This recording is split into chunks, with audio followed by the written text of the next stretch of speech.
Good evening, ladies and gentlemen. 38th favorite dad in the family community, Papa West, Jacob West, here for another exciting episode of TMG Takes the Field, the weekly show where we talk about sports. Mainly football. Just football. Very exciting week last week with everything football-wise. Again, it's been a little bit since I have seen you last. But we did have some great stuff happen in college. Obviously, we talked about Montana State winning the FCS championship last week. In the last a lot longer than 7 days it has been since I have seen you. We did have both semifinal games of the college football playoffs. We had first off Miami beating Ole Miss 31-27. Very exciting game, very back and forth. I'll say it. Should have been pass interference on that last play. I understand the hand fighting and all that, but at a point, you can't tackle the guy in the end zone before the ball gets to him. That's all I'll say there. But regardless, Miami did win and is going on to the college football playoff finals, the national championship game. Who will they play? Well, that game happened the very next day. Indiana, Oregon. Very exciting game. This is a rematch. Indiana beat Oregon by like 3 points, I think, in Eugene.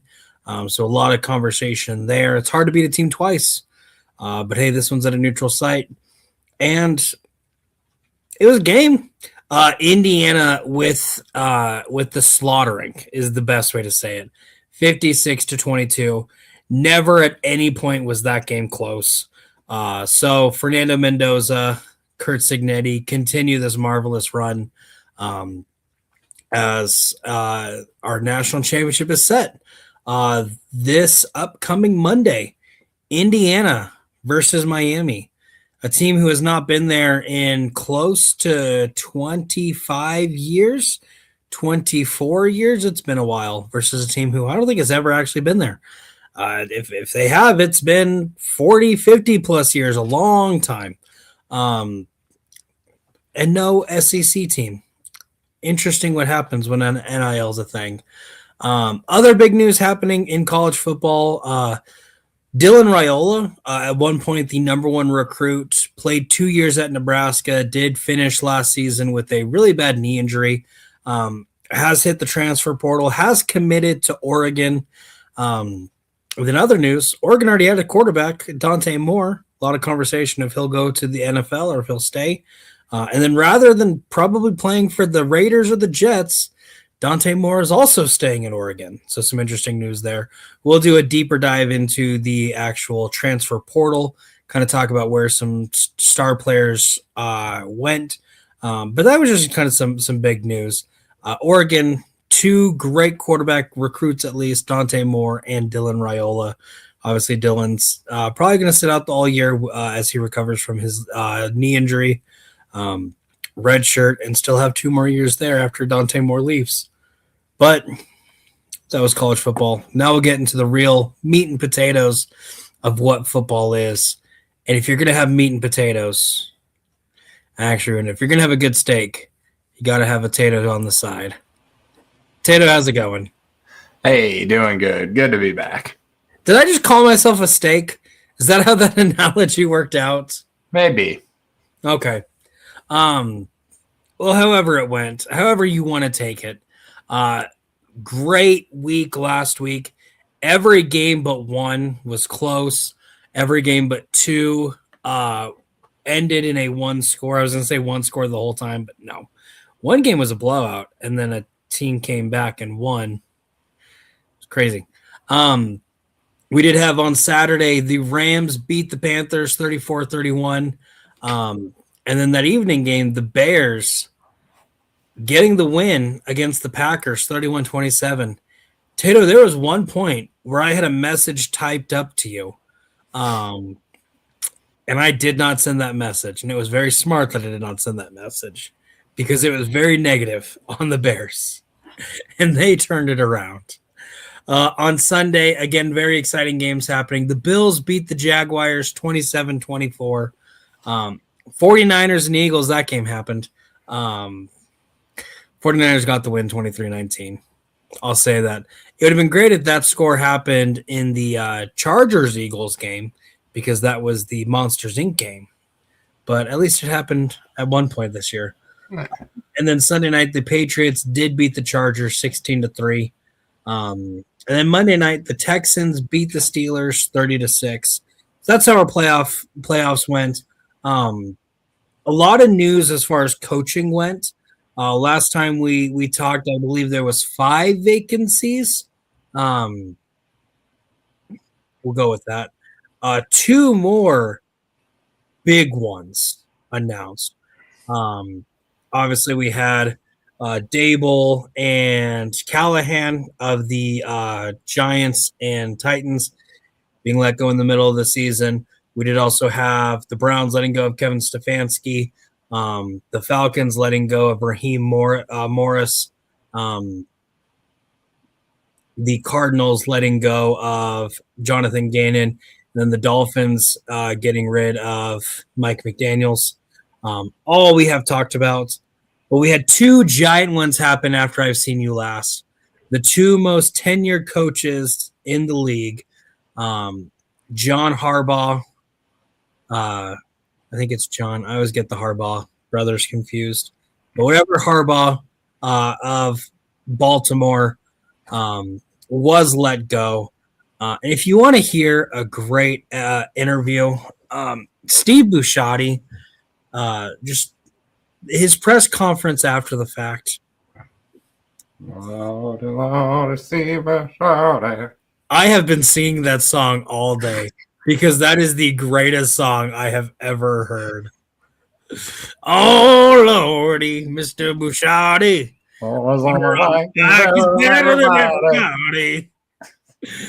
Greatest thing ever. But was asked if Tyler Lute makes that kick, is Harbaugh still coaching? One more week. But no, Harbaugh has been let go. And then other major news from their biggest rival, the Steelers. Mike Tomlin, after 17 years, I believe, is stepping down from coaching. A lot of talks as far as if he's actually stepping down, if he's going to take another position, or if he's going to go to media. But one thing we do know is that the Pittsburgh Steelers and the Baltimore Ravens will have a new coach. But hey, one of those vacancies is no more, at least for the most part. Harbaugh is likely headed to the Giants. Nothing is finalized, but a lot of reports coming out that the deal is mostly done. Just got to sign, cross some T's, dot some I's, and put a little John Hancock on there. Yep.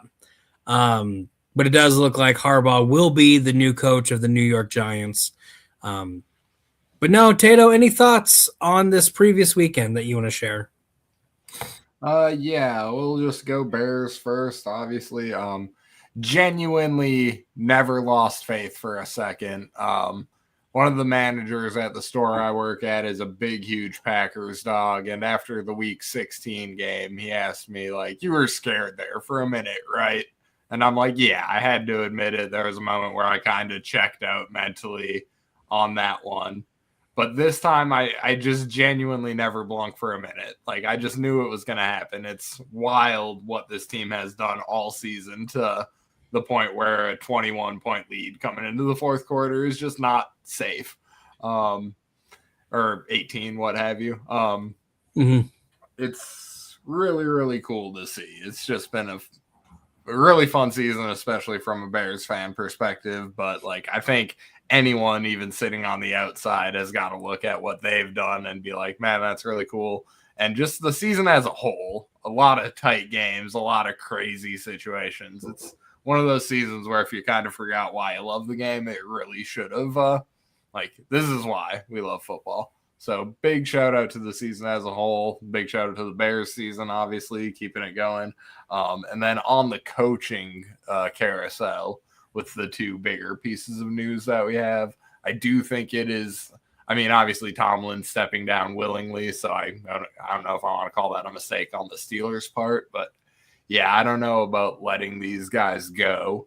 I think, especially in Tomlin's case, when you haven't had a losing season, and I get that this expectation in Pittsburgh is really high. That's a fucking classy organization. They've done a lot of winning. They've got a lot of Super Bowl rings. I just think after they eat 3 seasons in a row of being kicked out of the playoffs in week 15, both of those organizations are going to be like really like Tomlin and Harbaugh are going to start looking really good. And I do think that is in both those teams' future. Maybe not, maybe the Steelers less, with just Lamar being a really good fucking quarterback option, or the Ravens, excuse me. I fucked that up. So yeah, I think the Steelers are in for a rude awakening. I think the Ravens might be as well, but Lamar could smooth that over depending on who they get. Yeah, definitely. And a lot of conversation for what the best job was. A lot of people had the Giants up there.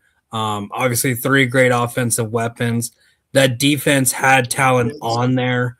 But no, the second Harbaugh was let go, the Ravens instantly became the best available job, 100%, because you have an MVP at quarterback, a 2-time MVP at quarterback. That definitely there's that room to develop there. And yeah, Steeler fans y'all are in for a rude awakening. I remember this was several years ago. I saw it was a chart and it was every team's last 3 coaches. And you can definitely see the good teams had a long bar. The really bad teams had a really short bar. And the Steelers were up there. 3 coaches in the last 50 years? It's been a while. And every coach has had success. Obviously, Tomlin won Super Bowl. Bill Cowher before him won Super Bowl. Not going to lie, I'm not that old. I don't know who the coach was before either of those two. But I know he won. Whatever Tato said, I know he won 4. That has been a lights out question. Yeah. Saying that made us lose 5 viewers, but hey, they'll come back. And the other fun thing is, I don't know if you're friends with Robert Kastner on Facebook. I'm friends with Robert Kastner on Facebook. In the last 3 years, just all the negativity about Tomlin and then the praise whenever he stepped down. Robert, it's not going to look good next year. You don't have they don't have a quarterback, because even if Rodgers plays next year, the Favre cycle, he's not going to have a good year next year if he does. If he doesn't go to the Vikings, 100%. Oh, yeah, I'm on Favre Watch 2.0, baby. Yeah, I mean, hey, he's not doing the full Favre rotation because he didn't go directly to the Vikings after playing with the Jets for 2 years. But hey, maybe the Packers curse is 2 years with the Jets and then 2 more years of football. The final years with the Vikings. Maybe that's what the curse is. We'll have to see. But yeah, that's going to be an interesting division. And the other crazy thing is the AFC North, 3 head coaching jobs up for grabs. How it's not 4, I'll never know, because Zach Taylor is the luckiest man in the world.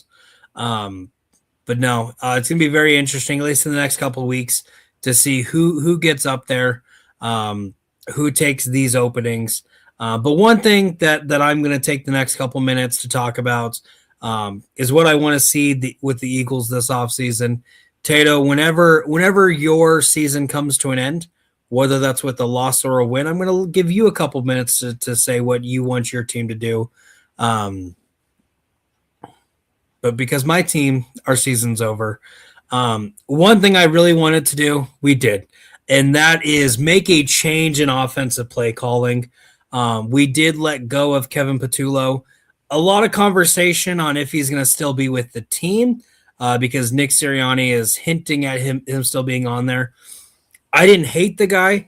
I think instead of just ditching him altogether. I would have rather seen some differences in play calling, whether it's giving it to Nick or doing something else there. But definitely that when your final play to win the game, 14 yards away from the end zone is 4 verticals, you're stupid. It's not a smart play call. If you're 30 yards away, maybe.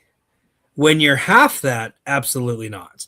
And so I am glad to see that there will be a change there. I would be open to a change in head coach. I love Sirianni to death. I know Tato just got a look there. And I want him on the team. But if you are an offensive minded coach and you cannot call offensive plays, you should not be a head coach. And I love Sirianni to death, and it hurts me to say that. But maybe give him like the head of football operations or spokesman of the team or some different job. But you have to do something different at head coach. I've seen quite a bit of the constant change in coordinators is just a Band-Aid, and we need to rip off the Band-Aid. And I am going to somewhat agree. I love Sirianni to death. I'm going to cheer him as long as he's the coach too, but I'll cheer the team as soon as he's not the coach. Kind of some more things. Obviously, we have a lot of free agents on our team. I'll pop in quick just because I do have a thought on the line. Okay. I don't normally get I'm not the old guy yelling at the cloud very often. I'm not telling kids to get off my lawn, but the culture of firing coaches after firing coaches after the making the playoffs doesn't quite sit right with me. And I mean, I get it if it's like a one time and then you exit in the first round after 4 or 5 years, sort of, but man, it just feels weird to hey man, we're you did the thing that fundamentally, getting into the tournament, I think should just I think you should be able to keep your job after doing that. But maybe that's just me. Maybe I'm old. And there's I forgot who it was. It was like a Jerry Rice or a Dion saying something like this in a much more educated fashion and shit. But yeah, it's just firing these coaches that bring these winning seasons again. Seems weird to me. So that was Sirianni face. Same as I think it would be the same mistake as Tomlin and Harbaugh, even though he's less tenured. I get that. And I'm not really I don't want to lose him because I do love Sirianni to death. I think putting him in a different position would be great and still letting him on the sideline. But just as far as a head coach, somebody who's going to stick with the team, because I hate the fact that, we have Kellen Moore coming in. Does a great job, but it's only there for a year. That's Brian a tough dance too, because when you're the offensive coordinator of the high caliber playoff team, you're always going to get sniped. So yeah, he's kind of a victim of his own success, Jalen. You're not wrong. And that's kind of one thing where a lot of reports have been Mike McDaniel or Brian Dable is who we're shooting at for offensive coordinator. I'd really like Cliff Kingsbury in there too. But probably seeing somebody who has failed as a head coach, seeing if that gives teams a little hesitancy to try to snipe them. Hey, we've seen Dable as a head coach. We've seen Mike McDaniels as a head coach. They're great offensive minds, but in charge of a whole team, not so much. Obviously, McDaniel, how that works. Yes. Obviously, there is everyone gets a second chance on a lot of stuff, so that's definitely not a for sure answer, but who knows? So again, like I was saying before you rudely interrupted me, goodness, Tato. We do have a lot of free agents on our team, kind of some big ones: Dallas Goedert, Reed Blankenship, Jalen Phillips, who we picked up in a trade, Fred Johnson, one of our linemen, Brandon Graham. I could go on. It's a long list, and we don't have a lot of cap space. I think we either restructure Saquon and AJ Brown, kind of some of these higher ticket offensive weapons, we either restructure them or we get rid of them. Like with both of them, hey, you didn't have as good of a season. You don't deserve the money that we're giving you. Either take a pay cut or go somewhere else, because there are definitely some huge weapons that we could lose because we don't have the money. I'd say 100% try to re-sign Dallas, 100% try to re-sign Reed, and then just see what room is there too. I'd love to re-sign Jalen Phillips. I don't think we have to have him, because we have a really good defensive line as it is, and the draft's wide open too. I like our draft capital as it is. There's always room for some extra growth there. Obviously, if you trade AJ Brown or Saquon Barkley, we open that up. I'm a little more hesitant to get rid of Saquon just because I've seen him do very well, and he doesn't bring in a lot of drama like somebody else does. But also at the same point, huge drop off from last year to this year. And Tank Bigsby is a great running back. I'd love to see him have some more opportunities next year too. We were very successful when he was running the ball. I watched him. It was like 3rd and 40, or it was like 3rd and 26. Let's be honest here. And he got a first down. It was just a dive up the middle, and he got a first down. Saquon didn't have as many breakout runs. Restructure the line too. Which Landon was hurt for most of the year, so I give him some slack there. But Cam Jurgens, how he's a Pro Bowler, I have no idea. Tyler Steen was awful. Maybe we get Mekhi Becton back because he had a really bad year with the Chargers. But definitely a lot of changing. I think we need to do, and kind of some restructuring, because we tried to go with a super team this year. It didn't really work out. We did a super team back in 2010. It definitely didn't work out. We should have learned from our mistakes there. So that's kind of some things that I'm looking at. Drafting, we got to get Lane Johnson's replacement. He missed half the season this season. We felt it.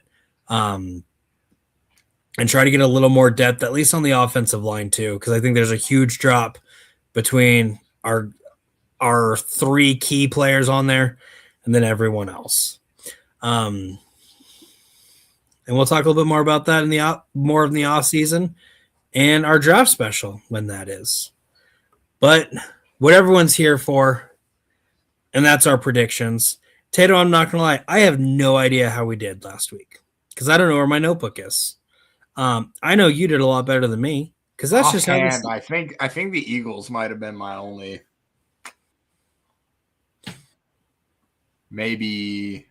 See, I feel like I had Texans. I definitely had Bears. I had Rams for sure. I definitely had Texans. Any which way, doesn't matter. We just do this for fun. So let's get into it. Our division round playoffs. First, we have Saturday afternoon. The Buffalo Bills are traveling to Denver to take on the Broncos. I believe it is a 6 seed versus a 1 seed. This is 4:30. Both teams pretty healthy. Obviously, the Broncos did just have that bye last week, so got well rested after that. And then hopefully Josh Allen is able to rest his body a little bit after everything he did last week. I'm trying to pull up the spread, but DraftKings is wanting to say, do you like DraftKings? Click yes or no. Broncos 1.5. Thank you. No. Come on, DraftKings, do better. Yeah, specifically even looking at DraftKings spread, it is Broncos 1.5. So Broncos are a 1.5 point favorites. I'm going to go first on this one.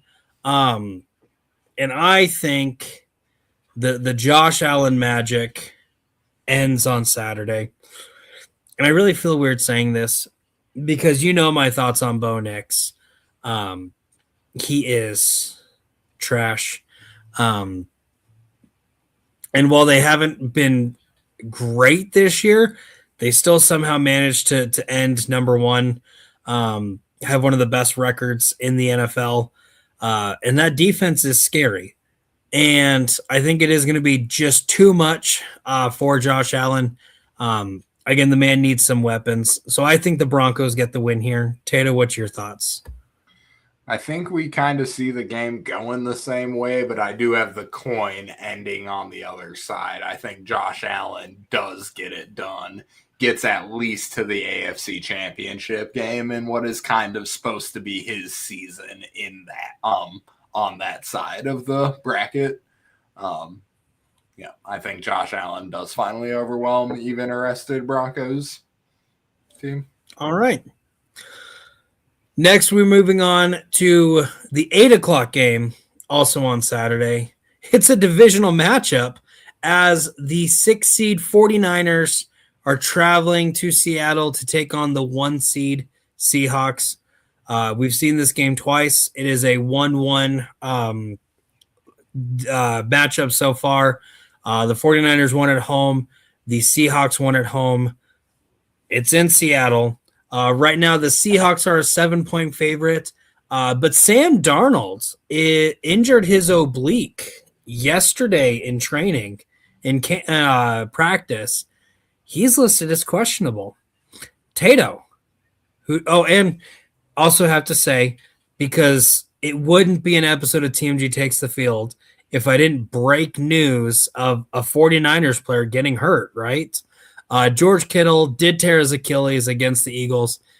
Obviously, he's done for the season. He's probably going to miss a good chunk of next season too. But Tato, who's your pick? Gotcha. Yes, it's Seahawks 1, Bears 2. Clearly, the pen for the script is in the hands of Secret Tunnel, and I think that carries on. I do have the Rain City bitch Pigeons taking the victory. Yeah, I'm gonna echo echo a lot of that.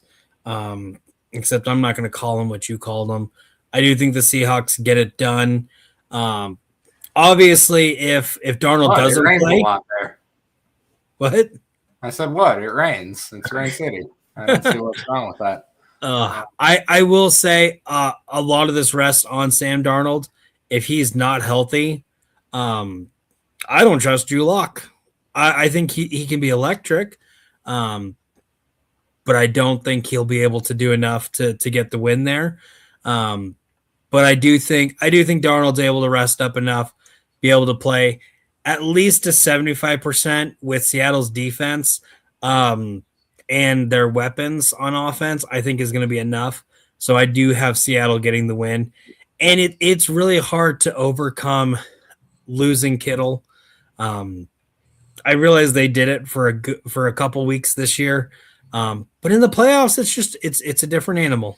And Jake Tongus is fun and all, but when Brock Purdy doesn't have either of his favorite weapons, it's just going to be too much for him, I think. So 49ers get the win, but I'm picking the Seahawks. Next, we're going to move on to our Sunday games. Our mid-afternoon game, the Houston Texans are traveling to New England to take on the Patriots. Patriots are a 3-point favorite. I'm going to go first on this one. As of right now, the Texans are the hottest team in the NFL. I believe it is now a 9-game win streak or 8-game win streak after beating the Steelers. And that is the best defense in the NFL right now.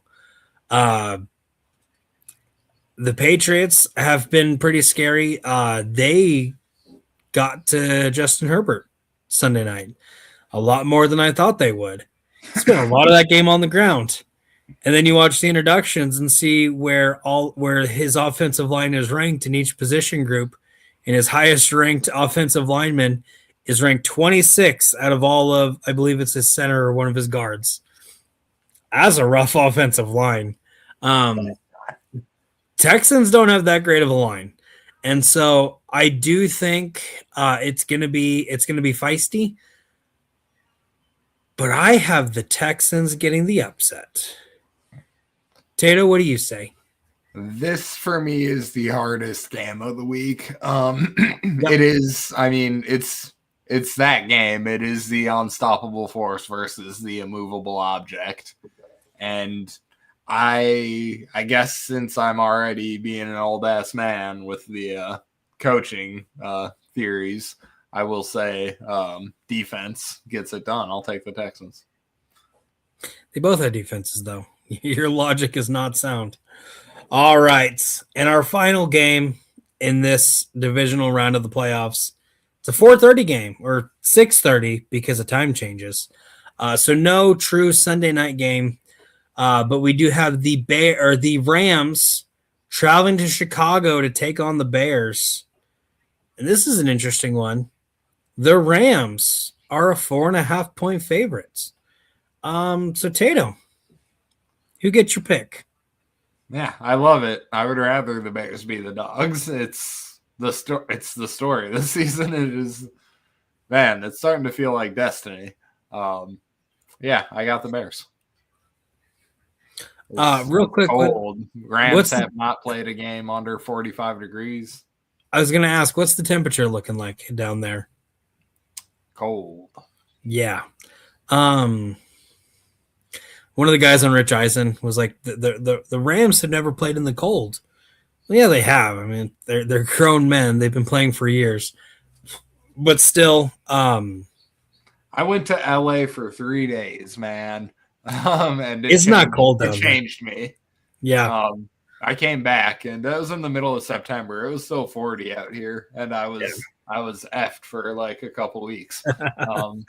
Yeah, LA thin. Rich Eisen is right. LA thins the blood. Yep. Regardless, though, I mean, they got heaters. They can stay warm. Maybe. But one thing I will say, you're not wrong. We don't know that didn't work out for the Packers. That's for sure. One thing I will say, though, is consistency is key. And the Rams favored so heavily in like week 13, week 14, and they just fell off and have really skirted by the skin of their teeth. And you know who hasn't? Well, no, the Bears have really skirted by the skin of their teeth too. But at the same point, the Bears have looked really good, except for the first 3 quarters against the Packers last week, and then most of the game against the Lions the week before. But it's also one of those where I've seen the Rams get a good sizable lead, and then they let teams come back. Happened with the Eagles. Really happened with the Panthers last week. They were able to do just enough to get the win. You can't do that with the Bears. You give the Bears just a little bit of steam, that defense becomes pretty unstoppable, and that offense is crazy. And I don't think the Rams are going to be able to stop the Bears defense in that fourth quarter or stop the Bears offense in that fourth quarter either. They can't stop either. And I do think the Bears get it done. It's still wild that they're underdogs in that game. But hey, that's been our picks. For Tato, thanks for watching. Leave a comment, your survivor pick. Who's definitely going to get the win this week? You have 1 in 8 options, so it's in your favor. And hey, go outside, touch grass, put on a coat because it's cold outside. It's been like 24, 25 degrees here, but the wind has been so brutal. So put on a coat. Or don't. I really don't care. Not your dad. But I could be your papa.